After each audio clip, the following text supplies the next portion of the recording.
अस्सलाम वालेकुम, मैं हूं शाहजेब खानजादा। अमरीकी सदर ट्रंप मुसलसल ये दावा कर रहे थे कि वो ईरान के साथ सीज़ फायर को तौसी नहीं देंगे, मगर अब उन्होंने ना सिर्फ सीज़ फायर में तौसी कर दी है बल्कि गैर मामूली तौर पर वो अब तक कोई वाज़ेह डेडलाइन का ऐलान भी नहीं कर रहे हैं। और अब उनकी तर्जुमान का कहना है कि सीज़ फायर के खात्मे की कोई डेडलाइन तय ही नहीं हुई और ये खुद सदर ट्रंप ही बता सकते हैं कि जंगबंदी कब तक रहेगी। जबकि सदर ट्रंप का कहना है कि वो ईरान पर हमले उस वक्त तक रोक रहे हैं जब तक कि ईरान के साथ बातचीत किसी ना किसी तरह मुकम्मल हो जाए और ईरान एक मुआहदे पर इत्तफाक कर ले। जबकि ईरान की जानिब से आइंदा मुज़ाकरात के हवाले से कोई जवाब सामने नहीं आ रहा है और गैर यकीनी की सूरत हाल बढ़ती जा रही है। ऐसे में इस खदशे का भी इजहार किया जा रहा है कि ट्रंप जो पहले ये दावा कर रहे थे कि वो जब चाहें ईरान के साथ जंग ख़त्म कर सकते हैं, वही ट्रंप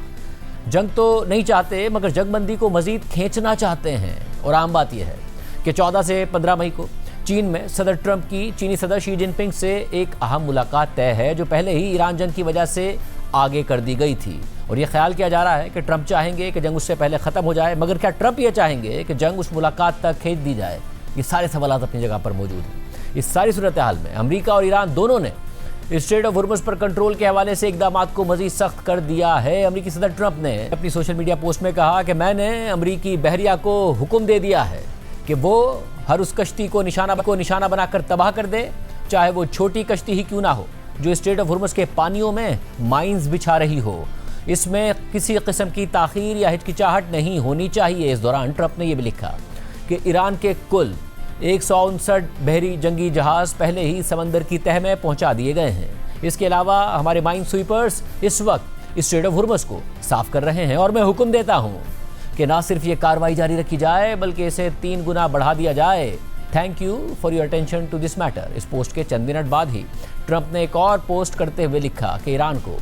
ये समझने में शदीद मुश्किल पेश आ रही है कि उनका असल रहनुमा आखिर कौन है और ये बात उन्हें खुद भी मालूम नहीं है। ईरान के अंदर हार्डलाइनर्स और मॉडरेट्स के दरमियान लड़ाई चल रही है, जो कि एक पागलपन है। इस मौके पर ट्रंप ने यह भी लिखा कि हार्डलाइनर्स मैदान जंग में बुरी तरह हार रहे हैं और मॉडरेट्स असल में ज़्यादा मॉडरेट भी नहीं हैं, लेकिन अब उनकी इज्जत बढ़ रही है। ट्रंप ने मज़ीद लिखा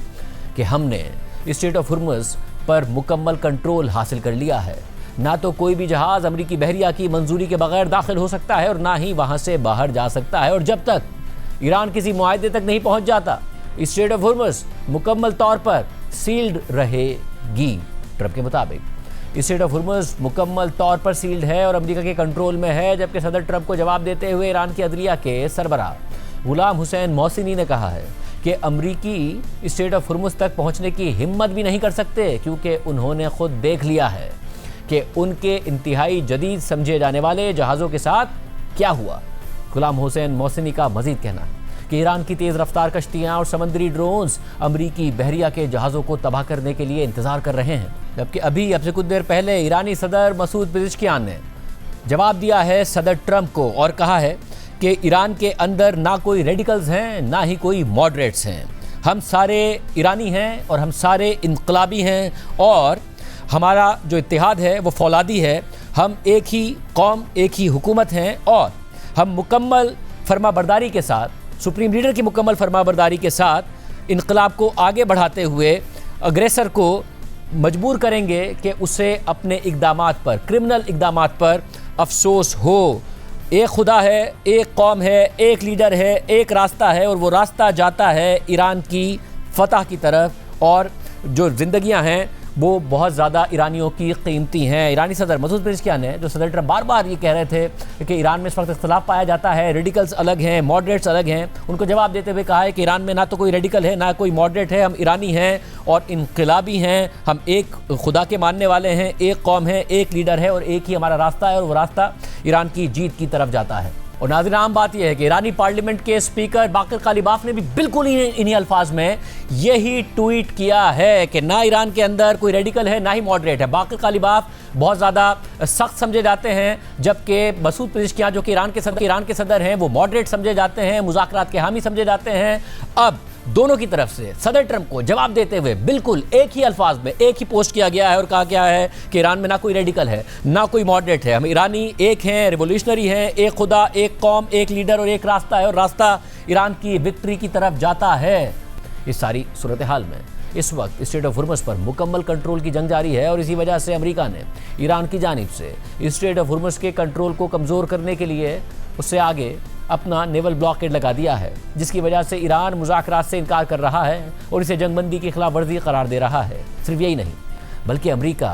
ईरान से मुंसलिक कमर्शियल बहरी जहाज़ों को भी मुसलसल अपने कब्जे में ले रहा है ताकि ईरान पर दबाव बढ़ाया जा सके, जिसका हवाला खुद अमेरिकी हुक्काम बार बार दे रहे हैं। मगर दूसरी जानिब ईरान दबाव में आने के बजाय उल्टा स्ट्रेट ऑफ हुर्मुज़ पर अपना कंट्रोल ज़्यादा सख्त करता हुआ दिखाई दे रहा है और अब कमर्शियल बहरी जहाज़ों पर हमले से आगे बढ़कर वो भी उन्हें अपने कब्जे में ले रहा है। यानी इस वक्त दोनों ममालिक अमेरिका और ईरान के दरमियान सीज़ फायर की वजह से जंग तो नहीं हो रही, मगर बहरी जहाज़ों को कब्जे में लेने का मुकाबला ज़रूर हो रहा है। वाज़ेह रहे कि पहले अमेरिकी बहरिया ने ईरान से मुंसलिक 2 कमर्शियल बहरी जहाज़ों को अपने कब्जे में ले लिया और उन कार्रवाइयों की वीडियोज़ भी जारी की, जिसके बाद कल ईरान ने भी स्ट्रेट ऑफ हुर्मुज़ से गुजरने वाले 3 कमर्शियल बहरी जहाज़ों पर हमले कर दिए, जबकि 2 को तो ईरानी फोर्सेस ने अपने कब्जे में ले लिया और ईरानी साहिल की तरफ मुंतकिल कर दिया। ईरान ने आज स्ट्रेट ऑफ हुर्मुज़ में दोनों कमर्शियल बहरी जहाज़ों पर कब्जे की वीडियोज़ भी जारी की हैं और इस वीडियो की क्वालिटी को देखकर वाज़ेह तौर पर अंदाज़ा होता है कि अमेरिका को जवाब देने के लिए पूरी प्लानिंग के साथ ये रिकॉर्डिंग की गई। जो जहाज़ ईरान ने कब्जे में लिए वो लाइबेरिया और पनामा के परचम बरदार जहाज़ थे और दिलचस्प बात यह है कि ईरान की इस कार्रवाई पर पहले तो अमेरिकी हुक्काम खामोश रहे, मगर कल जब व्हाइट हाउस की तर्जुमान कैरोलाइन लेविट ने एक इंटरव्यू के दौरान उनसे सवाल हुआ तो उन्होंने कहा कि ये जंगबंदी की खिलाफवर्जी नहीं है क्योंकि ये जहाज़ अमेरिका या इसराइल के थे ही नहीं। Ship, Iran basically seized them. Does the president view that as a violation of the ceasefire? No, because these were not U.S. ships. These were not Israeli ships. These were 2 international vessels. लेकिन आम बात यह है कि आज अमेरिकी forces ने Indian ocean में एक और ईरानी तेल ले जाने वाले बहरी जहाज़ को कब्जे में लेने की वीडियो जारी कर दी है और कहा है कि अमेरिकी अफवाज ने कल रात को नेवल ब्लॉकेड के तहत एक पाबंदी ज़दा स्टेटलेस बहरी जहाज़ MT मैजेस्टिक को अपने कब्जे में ले लिया है, जो ईरान से तेल लेकर जा रहा था। Motor vessel Majestic X, we intend to conduct the boarding of your vessel.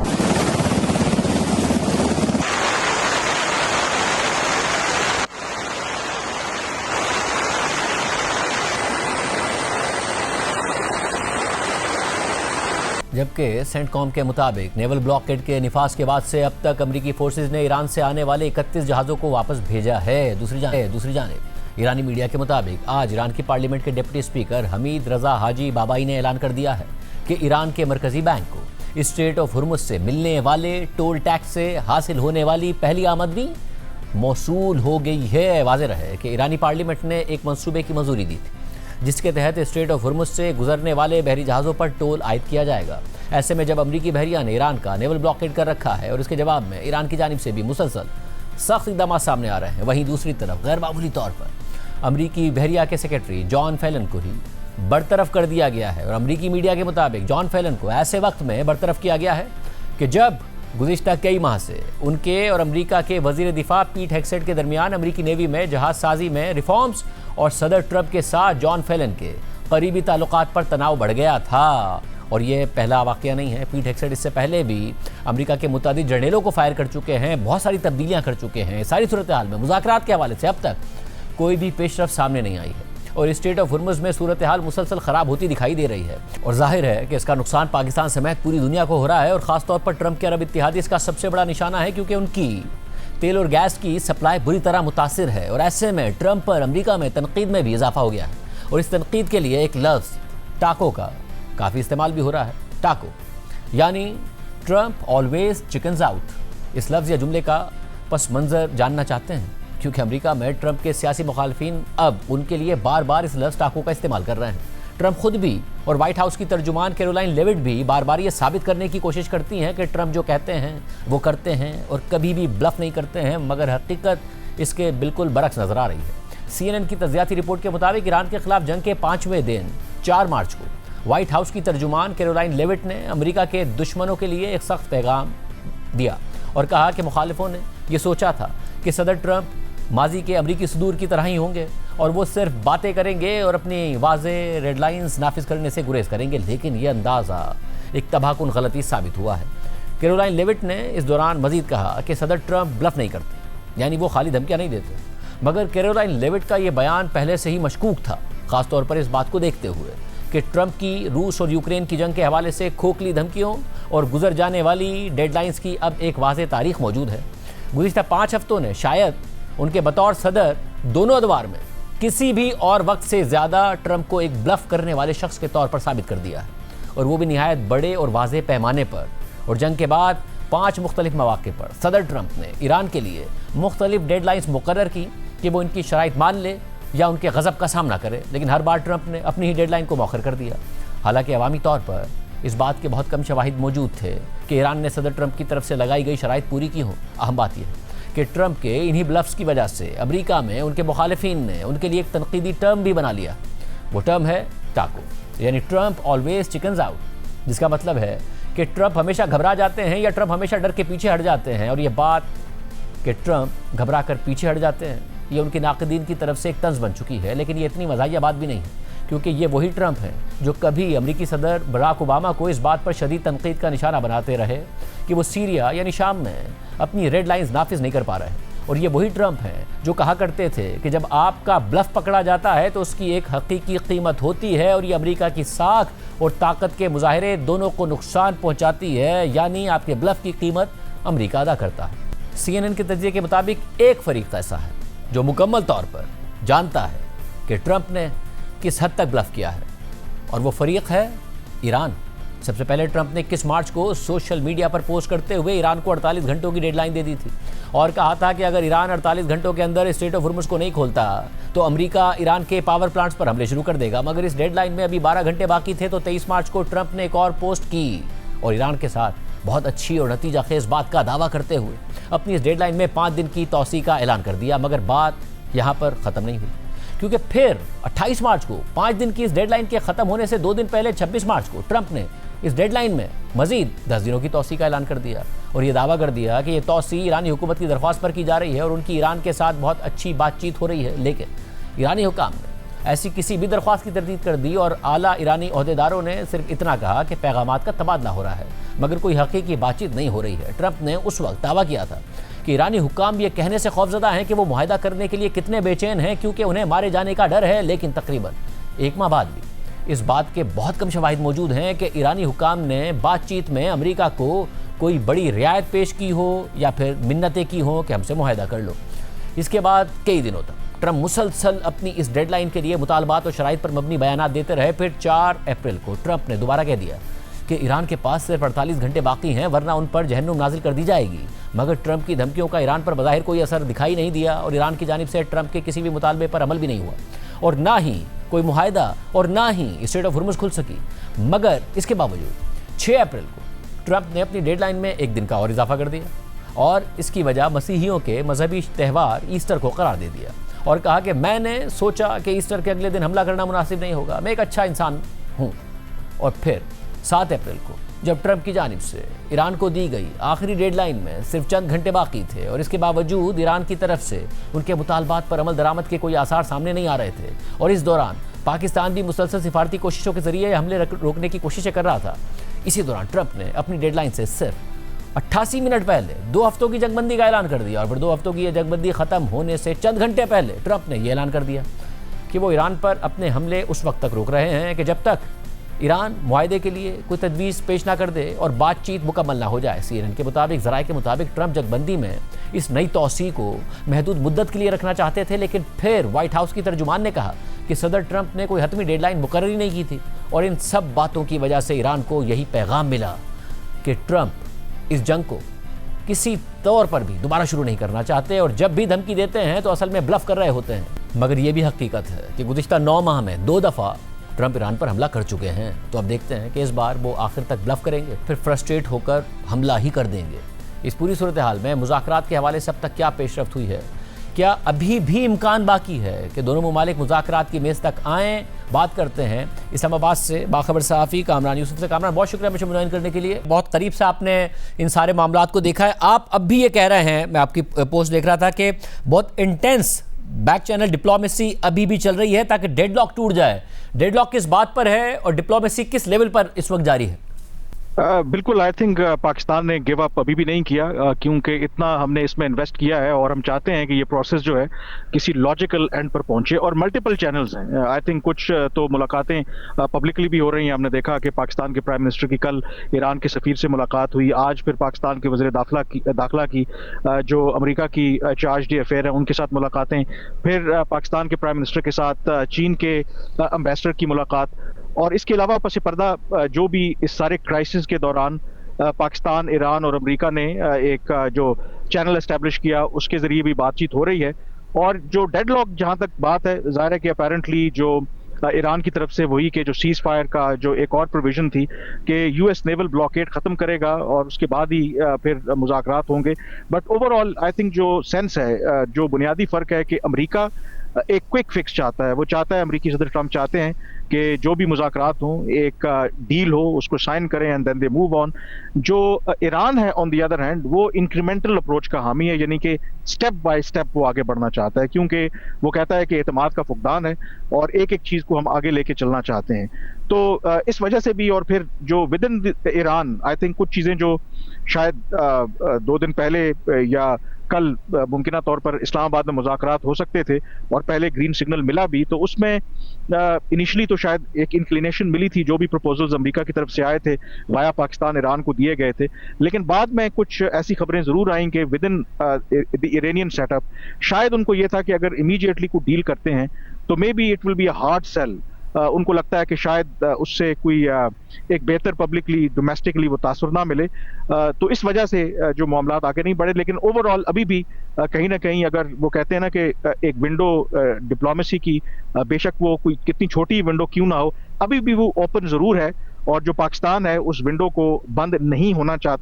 होने देना चाहता और चाहता है कि किसी तरीके से इस प्रोसेस को बैक ऑन ट्रैक लाया जाए। मगर इसमें ज़ाहिर है दोनों जंग तो नहीं लड़ रहे हैं, मगर स्ट्रेट ऑफ हुर्मुज़ पर अब ऐसा लग रहा है कि समंदर के अंदर दोनों के दरमियान एक मुकाबला चल रहा है कि कौन किसके ज़्यादा जहाज़ों पर कब्जा करेगा। अमेरिका ने किया, वीडियो रिलीज़ की, ईरान ने किया और बेहतर वीडियो रिलीज़ की, और फिर उसके बाद अमेरिका ने एक और जहाज़ पर कब्जा कर लिया। साथ ही ट्रंप ने अब धमकी दे दी है। ट्रंप ने जब सीज़ फायर में तोसी का ऐलान किया, उसके बाद धमकी आमेज रवैया उनका नहीं था, मगर फिर एक धमकी दे दी। वहाँ ईरानी अदलिया के सरबरा मोहसिनी साहब की तरफ से ट्रंप को जवाब आ गया कि फिर आकर दिखाओ। तो यहाँ क्या इस बात का भी है कि कोई मिसकैलकुलेशन ना हो जाए और यहाँ से कहीं जंग की तरफ ना चले जाएं दोनों? देखिए, सबसे पहले तो ये जो इम्पोर्टेंट बात है कि जो स्ट्रेट ऑफ हुर्मुज़ में जो कुछ हो रहा है, पहले स्ट्रेट ऑफ हुर्मुज़ के ऊपर ईरान का कंट्रोल और फिर अमेरिका का नेवल ब्लॉकेड और फिर ये दोनों अतराफ से एक दूसरे के शिप्स को कब्जे में लेना, उसके दावे सामने आना, इससे एक बात तो साफ जाहिर होती है कि जो दोनों फरीकैन है, ईरान भी और अमेरिका भी, ऑल आउट जंग की तरफ वापस नहीं जाना चाहते। But at the same time वो ये भी है कि एक दूसरे के ऊपर दबाव बरकरार रखना चाहते हैं। और इसमें मेरे ख्याल में दोनों तरफ से एक टैक्टिकल मूव है, क्योंकि बैक चैनल जैसे मैंने कहा कि अभी भी कहीं ना कहीं वो एक्टिव हैं। और अमेरिकी सदर ट्रंप ने जो एक ओपन एंडेड सीज फायर का ऐलान किया, तो उसमें उन्होंने यही ऑप्शन रखा है कि अपने आप को वो बॉक्स नहीं करना चाहते। वो चाहते हैं कि अगर डिप्लोमेसी से कोई हल निकलता है, उसमें 2 दिन लगें, 4 दिन, 5 दिन लगें, तो कम से कम एक डेडलाइन दे के अपने आप को वो कॉर्नर नहीं करना चाहते। लेकिन दूसरी तरफ अपनी बार्गेनिंग पोजीशन बढ़ाने के लिए, यानी कि दोनों जो फरीकैन हैं वो ये अपने मनूवर्स कर रहे हैं, लेकिन डेफिनेटली इसके अंदर मिसकैलकुलेशन का खतरा जरूर है। बट ओवरऑल इट अपेयर्स कि शायद इसमें जो की चीज है ना, कि जिससे कहते हैं ना कि पहले कौन आंख झपकता है, कि हु विल ब्लिंक फर्स्ट, कि इसमें अब ये चीज इंपॉर्टेंट है। दोनों चीजें अब लिंक हो गई हैं और मुझे लगता है कि क्योंकि अमेरिका का मुतालबा है कि स्ट्रेट ऑफ हुर्मुज़ को आप रीओपन करें, ईरान कहता है कि अब आप यूएस का नेवल ब्लॉकेड खत्म करें, तो इन मुज़ाकरात से पहले आई थिंक ये एक बड़ी बार गेन होगी। तो पॉसिबली अगर मुज़ाकरात की तरफ बात जाती है तो ये क्विड प्रो हो सकता है कि अमेरिका कहे कि ओके, हम इस नेवल ब्लॉकेड को जब तक मुज़ाकरात तक के लिए विड्रॉ करते हैं, और ईरान इन रिटर्न कहे कि ओके, हम जो है स्ट्रेट ऑफ हुर्मुज़ को रीओपन करते हैं। तो ये मेरे ख्याल में उस तरफ मुझे तो लगता है कि अपेरेंटली सिचुएशन जा रही है, बट डेफिनेटली इसमें मिसकैलकुलेशन का भी बहुत बड़ा रिस्क है। बहुत शुक्रिया कामरान यूसुफ। इस हवाले से अभी भी बहुत अग्रेसिव बैक चैनल डिप्लोमेसी हो रही है कि दोनों ममालिक मुज़ाकरात की मेज़ पर आ जाएं। प्रोग्राम में एक ब्रेक शामिल करते हैं। एक अहम डेवलपमेंट है,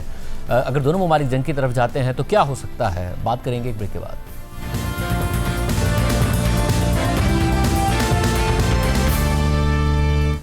नाज़रीन, तकरीबन 2.5 साल बाद पाकिस्तान ने स्पॉट मार्केट से LNG खरीदने के लिए टेंडर जारी किया, क्योंकि गुज़िश्ता चंद बरसों से ये सूरत हाल रही है कि मुल्क में मुआशी सुस्त रवि की वजह से बिजली की डिमांड कम होने और सोलर से ज़्यादा बिजली पैदा होने के बायस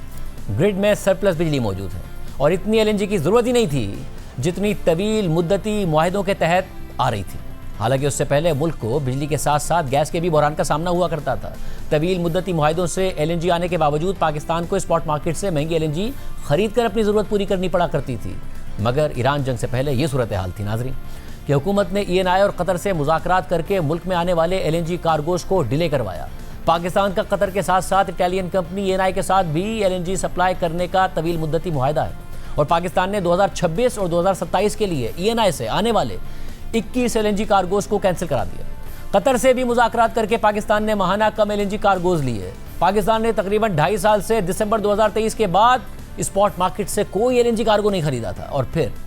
ईरान जंग छिड़ गई, स्ट्रेट ऑफ हुर्मुज़ बंद हो गई, कतर ने फोर्स मेजोर डिक्लेयर कर दिया और पाकिस्तान जिसके पास ज़रूरत से ज़्यादा एलएनजी मौजूद थी वो एलएनजी की कमी का शिकार हो गया। नॉर्थ में कई घंटों की लोड शेडिंग शुरू हो गई क्योंकि ना तो एलएनजी के कारखानों को बिजली की पैदावार के लिए गैस मिल रही है और ना ही अप्रैल के महीने में मतलूबा मिकदार में बिजली पैदा हो रही है। साउथ में सस्ती बिजली मौजूद है मगर इस हुकूमत ने ग्रिड के मसाइल हल नहीं किए हैं। इसलिए जब बिजली की डिमांड 14,000 मेगावाट से ऊपर जाती है तो ग्रिड पर लोड मैनेजमेंट और ग्रिड की स्टेबिलिटी के लिए नॉर्थ के एलएनजी के प्लांट्स हर हाल में चलाने पड़ते हैं मगर उन्हें चलाने के लिए गैस नहीं है। और अब के जब ईरान जंग की वजह से स्पॉट मार्केट में महंगी एलएनजी मिल रही है तो हुकूमत ने तकरीबन 2.5 साल बाद स्पॉट मार्केट से एलएनजी खरीदने का फैसला किया है और 27 से 30 अप्रैल, 1 से 7 मई और 8 से 14 मई के लिए 3 एलएनजी कार्गोज खरीदने का टेंडर जारी किया है। ये बात वाज़ेह कि इस वक्त स्पॉट मार्केट में एलएनजी की कीमत तकरीबन $16 फी MMBTU है जो कि ईरान जंग से पहले तकरीबन $10 से $11 के दरमियान थी मगर जंग के बाद और ज़्यादा ऊपर चली गई थी। अब फिलहाल $16 फी MMBTU की कीमत पर है और महंगी एलएनजी मिलेगी तो उससे बिजली भी महंगी बनेगी। ट्रंप की तरफ से सीज़ फायर का ऐलान किए जाने और फिर ईरान की तरफ से स्ट्रेट ऑफ हुर्मुज़ खोलने के ऐलान के बाद ये उम्मीद पैदा हो गई थी कि पाकिस्तान को कतर से एलएनजी के कार्गोज मिल जाएंगे क्योंकि कतर से 8 से 10 कार्गोज निकलने की खबर सामने आई और हमारे ही प्रोग्राम में वज़ीर तवानाई उवैस लगारी ने बताया था कि 4 कार्गोज पाकिस्तान पहुंचने वाले हैं मगर फिर सदर ट्रंप ने ऐलान कर दिया कि ईरान ने तो स्ट्रेट ऑफ हुर्मुज़ सबके लिए खोल दी है मगर अमेरिका का नेवल ब्लॉकेड ईरानी जहाज़ों के लिए बरकरार रहेगा और कोई ईरानी जहाज़ समंदर से ईरानी तेल लेकर नहीं गुजरेगा। और फिर जवाब में ईरान ने स्ट्रेट ऑफ हुर्मुज़ को दोबारा बंद कर दिया और कतर के एलएनजी के जहाज़ भी वापस हो गए और अब पाकिस्तान को स्पॉट मार्केट से एलएनजी खरीदनी पड़ रही है। देखिए उवैस लगारी ने हमारे प्रोग्राम में क्या कहा। हम अब जानना चाहते हैं कि स्ट्रेट ऑफ हुर्मुज़ खुल गई मगर हमले भी हुए कतर के ऊपर, उनका प्लांट भी मुतासिर हुआ। पाकिस्तान को अभी मुस्तकबिल करीब में एलएनजी मिल जाएगी या नहीं मिलेगी? एलएनजी के मामले में हमें कल ही इतला मिली थी कि 4 कार्गोज कतर के are ready to be dispatch to Pakistan. आज स्ट्रेट ऑफ हुर्मुज़ खुल गया। हमने आज पेट्रोलियम मिनिस्ट्री को कहा है कि फौरी तौर के ऊपर उनको डिस्पैच कराएं, वो 5 दिन में इधर पहुंच जाएंगे। प्रोग्राम में ब्रेक शामिल करते हैं, आम खबर आपके सामने रखेंगे।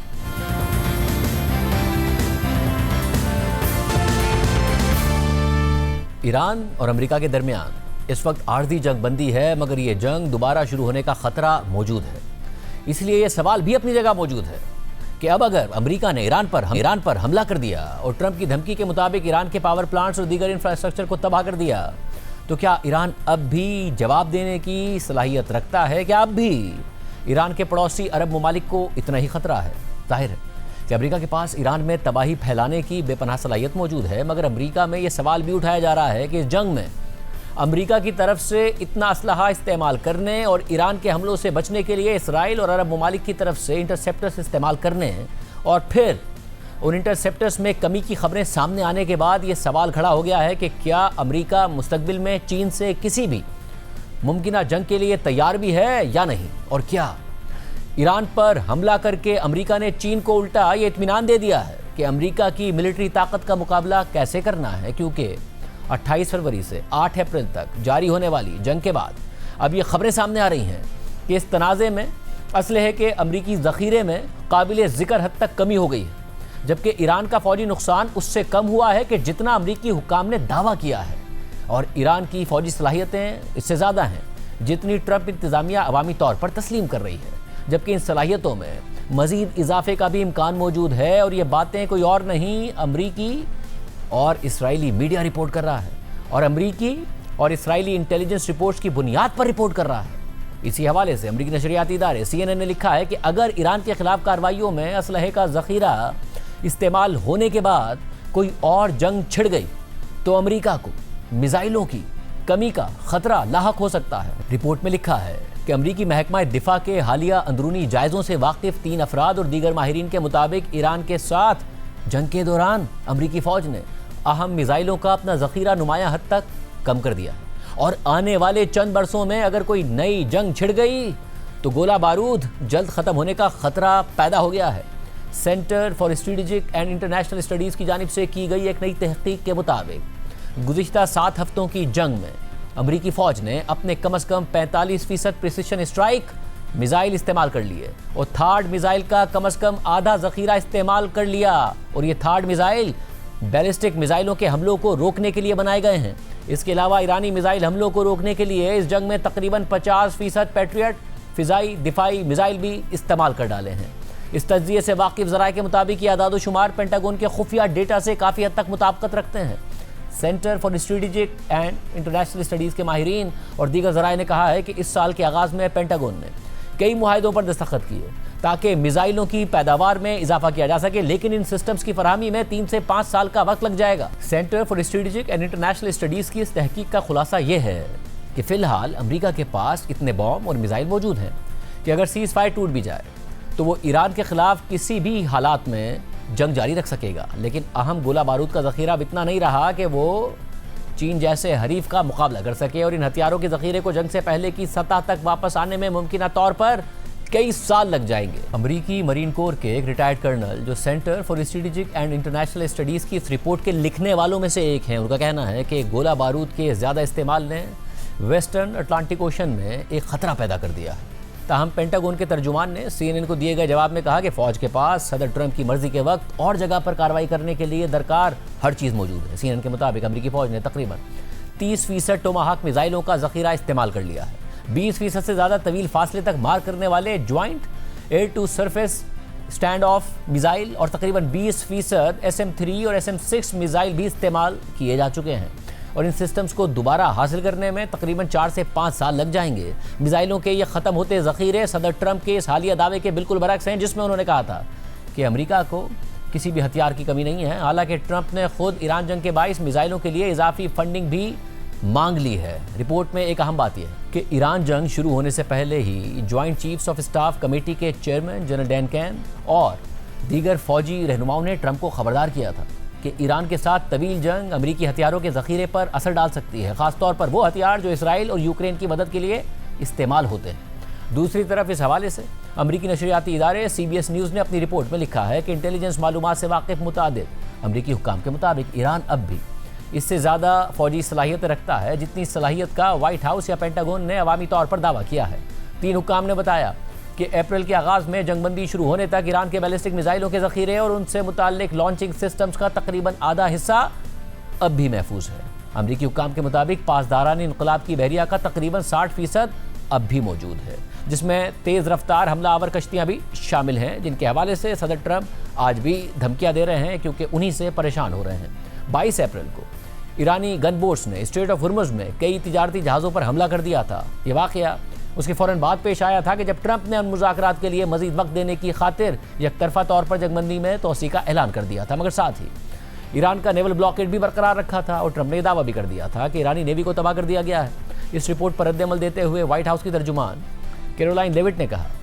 कि अमरीकी मीडिया एक बार फिर ईरानी हुकूमत के लिए PR का काम कर रहा है, यानी ईरान की मिलिट्री ताकत के हवाले से अमरीकी हुक्काम की रिपोर्ट्स को रिपोर्ट करके अमरीकी मीडिया गलत कर रहा है। जबकि ब्लूमबर्ग की खबर के मुताबिक इसराइली एयरफोर्स के ऑफिसर ने बताया कि ईरान के पास अब भी 1000 से ज़्यादा मिसाइल हैं जो इसराइल के लिए बड़ा ख़तरा है, जबकि हिजबुल्लाह के पास 10,000 शॉर्टर रेंज रॉकेट्स मौजूद हैं। जबकि 2 इसराइली ऑफिसर्स ने ब्लूमबर्ग को बताया कि जंग से पहले ईरान के पास 2000 बैलिस्टिक मिसाइल थे, जिनमें से 500 से ज़्यादा इसराइल पर फायर किए जा चुके हैं। जबकि इसराइली एयरफोर्स ऑफिसर ने चैनल 12 को बताया कि ईरान ये मिसाइल दूर पहाड़ों में मौजूद दर्जनों सुरंगों से फायर करता है और मुझे नहीं लगता कि हम ईरान के इन मिसाइलों को रोकने के लिए इससे ज़्यादा कुछ कर सकते हैं। और एक खबर के मुताबिक इसराइल ने अमेरिका को बता दिया था कि ईरानी मिसाइलों को रोकने के लिए उसके पास इंटरसेप्टर्स ख़त्म हो रहे हैं। और ख़ुद इजरायली मीडिया ने रिपोर्ट किया था कि इसराइल के मिलिट्री चीफ ने यह वार्निंग दी है कि इसराइली फ़ौज के पास इस वक्त सोल्जर्स की इतनी कमी है कि इसराइली मिलिट्री कोलैप्स कर सकती है। इसराइली मिलिट्री चीफ अयाल ज़ामीर ने इसराइल की सिक्योरिटी कैबिनेट को बताया कि मैं आपके सामने 10 रेड फ्लैग्स रेज कर रहा हूं, क्योंकि अब इस बात में ज़्यादा वक्त बाकी नहीं है कि इसराइली फ़ौज अपने रूटीन मिशंस भी मुकम्मल कर पाए। इसलिए इसराइली अवाम की इसराइली फ़ौज में शमूलियत यकीनी बनाने के लिए कवानीन को मज़ीद सख्त करने की ज़रूरत है। इसके अलावा अमरीकी अखबार वॉल स्ट्रीट जर्नल ने अमरीकी इंटेलिजेंस के हवाले से ये रिपोर्ट किया है कि ईरान के पास हज़ारों मिसाइल मौजूद हैं और वो अपने मिसाइल लॉन्चर्स को भी दोबारा इस्तेमाल के काबिल बना सकता है। रिपोर्ट में लिखा था कि अमरीकी इंटेलिजेंस जायज़ों से वाकिफ़ अमरीकी हुक्काम के मुताबिक ईरान के पास अब भी हज़ारों बैलिस्टिक मिसाइल मौजूद हैं जिन्हें वो ज़ेर ज़मीन ज़ख़ीरा किए गए लॉन्चर्स निकाल कर इस्तेमाल कर सकता है। कुछ अमरीकी हुक्काम ने कहा कि उन्हें तशवीश है कि ईरान लड़ाई में वक्फे को इस्तेमाल करते हुए अपने मिसाइल ज़ख़ीरे को दोबारा बहाल कर लेगा, जबकि अमरीकी इंटेलिजेंस रिपोर्ट से जाहिर होता है कि ईरान अपनी मिसाइल फोर्स के कुछ हिस्से को दोबारा बहाल कर सकता है। अमरीकी हुक्काम के मुताबिक तबाह किए गए कई लॉन्चर्स की मरम्मत की जा सकती है या उन्हें ज़ेर ज़मीन कॉम्प्लेक्स से दोबारा निकाला जा सकता है। अमरीकी और इसराइली हुक्काम ने कहा कि इस जंग में ईरान के मिसाइलों के ज़ख़ीरे तकरीबन आधे हो गए हैं, लेकिन इसके बावजूद उसके पास हज़ारों दरमियाने और कम फासले तक मार करने वाले बैलिस्टिक मिसाइल मौजूद हैं जिन्हें पोशीदा मकामात या ज़ेर ज़मीन साइट से निकाला जा सकता है। अमरीकी हुक्काम ने कहा कि ईरान के पास अब एक तरफा हमला करने वाले ड्रोन्स का 50% से भी कम ज़ख़ीरा रह गया है, क्योंकि ईरान ने जंग के दौरान उनमें से बहुत से ड्रोन्स इस्तेमाल कर लिए और ईरान की असलाह साजी की साइट्स पर अमरीका और इसराइल ने हमले भी किए। तहम ईरान अपने हमसाया ममालिक के खिलाफ इस्तेमाल के लिए रूस से इसी नौइयत के मज़ीद सिस्टम्स हासिल कर सकता है। अमरीकी हुक्काम के मुताबिक ईरान के पास अब भी क्रूज़ मिसाइलों का एक महदूद ज़ख़ीरा मौजूद है जिन्हें खलीज फ़ारिस में जहाज़ों को निशाना बनाने या ऐसे अमरीकी फ़ौजियों के खिलाफ इस्तेमाल किया जा सकता है जो मुज़ाकरात नाकाम होने की सूरत में किसी ईरानी जजीरे पर कब्ज़ा करने की कोशिश करें। CIA के एक साबिक एनालिस्ट जो अब मिडिल ईस्ट इंस्टीट्यूट के नायब सदर हैं, उन्होंने कहा कि ईरान ने अपनी अफवाज को तेज़ी से दोबारा मुनज़्ज़म और बहाल करने की गैर मामूली सलाहियत दिखाई है। ईरानी फ़ौज इसराइली फ़ौज के अलावा मशरिक़ वस्ता की अक्सर अफवाज के मुकाबले में कहीं ज़्यादा मजबूत हरीफ है। इसराइली हुक्काम के मुताबिक जंग के दौरान ईरान के तकरीबन 2/3 बैलिस्टिक मिसाइल लॉन्चर्स नाकारा बना दिए गए, लेकिन वो ये भी कहते हैं कि ईरान उनमें से बहुत से लॉन्चर्स को दोबारा निकाल सकता है जो अमरीकी और इसराइली हमलों के बाइस ज़ेर ज़मीन धंस गए थे। इसराइली हुक्काम ये भी कहते हैं कि ईरान के पास अब भी 2500 दरमियाने फासले के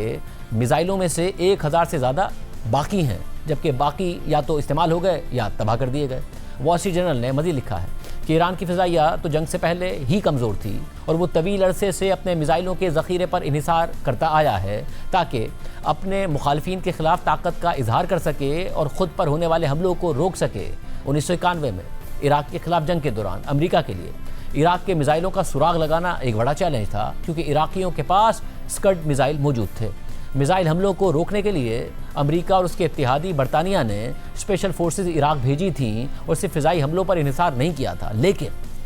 ईरानी मिसाइलों के ख़िलाफ़ अमरीका और इसराइल के हमले अब तक मुकम्मल तौर पर फ़िज़ा से ही किए गए हैं। इसके अलावा एक और मुश्किल ये थी कि ईरान के मिसाइल कॉम्प्लेक्स पहाड़ों के अंदर गहराई में दफन थे। इसराइली हुक्काम के मुताबिक इसराइल ने ज़्यादातर फ़िज़ाई हमलों के ज़रिए मिसाइल लॉन्चर्स तक जाने वाली सुरंगों को तबाह करके बंद करने की कोशिश की, लेकिन उन सुरंगों में मौजूद मिसाइल के ज़ख़ीरों को तबाह करना मुश्किल साबित हुआ। अखबार के मुताबिक अगरचे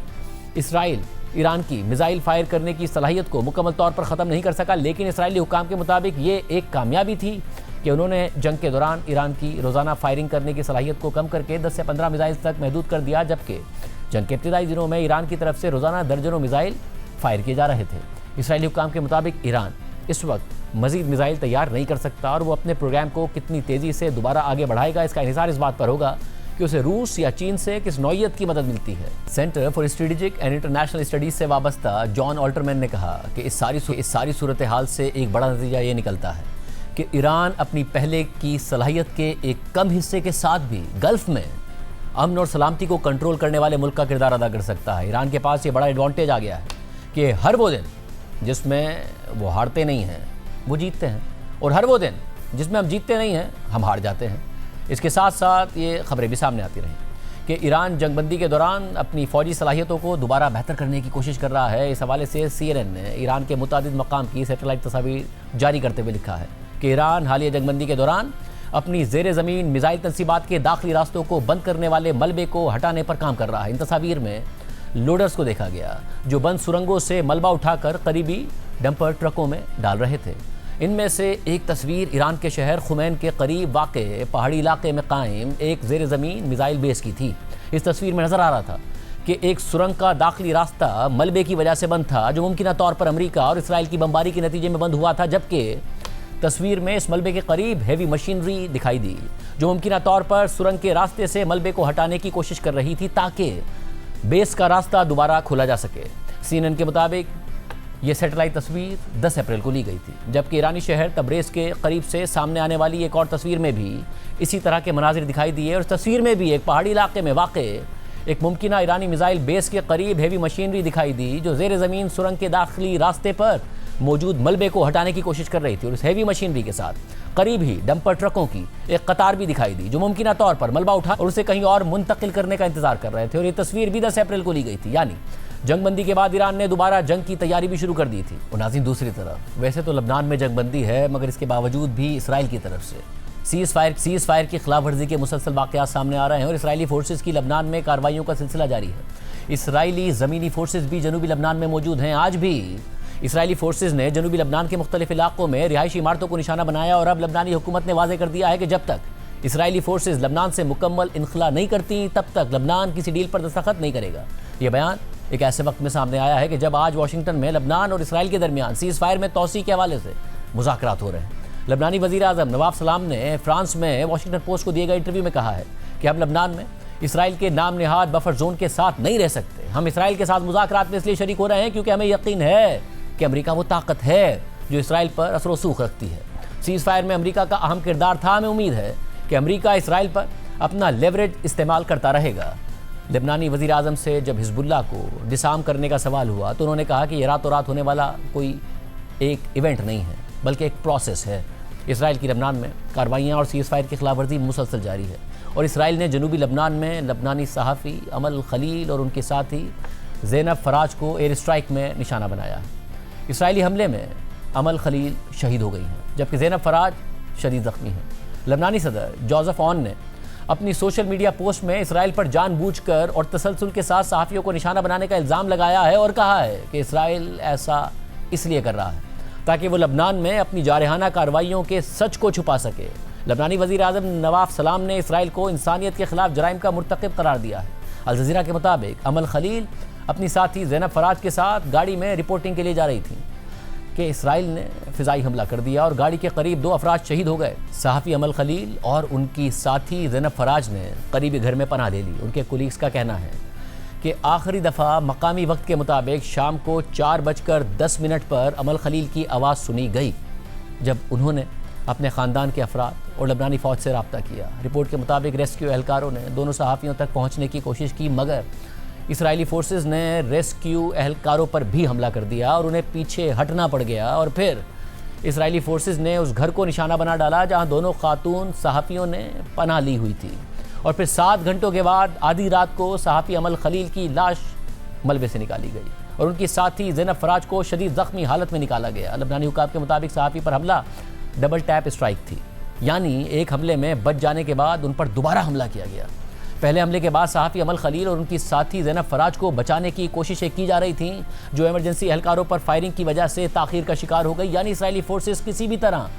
दोनों खातून सहाफ़ियों को शहीद करना चाहती थी। अल जज़ीरा की रिपोर्ट के मुताबिक अमल खलील हाल ही में जनूबी लबनान में इसराइली हमलों के नतीजे में तबाह होने वाले इलाकों की रिपोर्टिंग कर रही थी। अपने एक इंटरव्यू में अमल खलील ने कहा था कि वो अपनी रिपोर्टिंग में लबनान के सरहदी इलाकों में मौजूद लबनानी शहरियों के अज़म को उजागर करती हैं और इसराइली फ़ौज के इस बयानिए को शवाहिद के ज़रिए गलत साबित करती हैं कि वो सिर्फ फ़ौजी अहदाफ को निशाना बनाती हैं। अमल खलील ने कहा था कि इसराइली फोर्सेस घरों, खेतों और बच्चों को निशाना बनाती हैं। लबनान में अल जज़ीरा की नुमाइंदा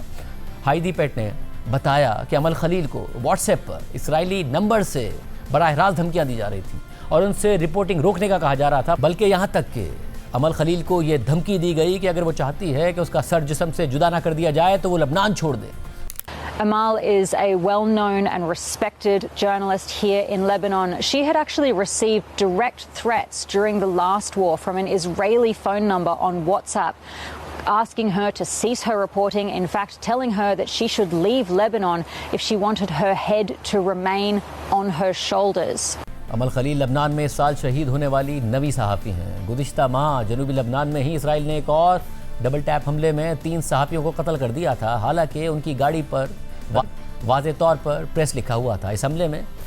अलमायादीन चैनल की खातून रिपोर्टर फातिमा फतूनी, उनके भाई और अली शुएब नामी साथी सहाफ़ी शहीद हो गए थे। इस हमले के बाद इजरायली फ़ौज ने सहाफ़ी अली शुएब की तस्वीर शेयर करते हुए उन्हें हिज़्बुल्लाह का रुकन करार दे दिया था, मगर बाद में इजरायली फ़ौज ने खुद तस्लीम कर लिया था कि ये तस्वीर ऑल्टर्ड थी, यानी तस्वीर में तब्दीलियाँ की गई थीं। आलमी सहाफ़ती तंजीम कमेटी टू प्रोटेक्ट जर्नलिस्ट ने सहाफ़ी अमल खलील के कत्ल पर कहा है कि ये आलमी बरादरी के लिए वेकअप कॉल है कि वो आलमी कानून पर अमल दरामद यकीनी बनाए और ख़ित्ते में इसराइली कार्रवाइयों के नतीजे में मारे जाने वाले 262 सहाफ़ियों के कत्ल की फौरी तहकीकात करवाए और ज़िम्मेदारों को अंजाम तक पहुँचाया जाए। इससे पहले मंगल को इसराइल ने जनूबी लबनान में एक मस्जिद को निशाना बनाया था। इसराइली हमले में मस्जिद को शदीद नुकसान पहुँचा और मलबे में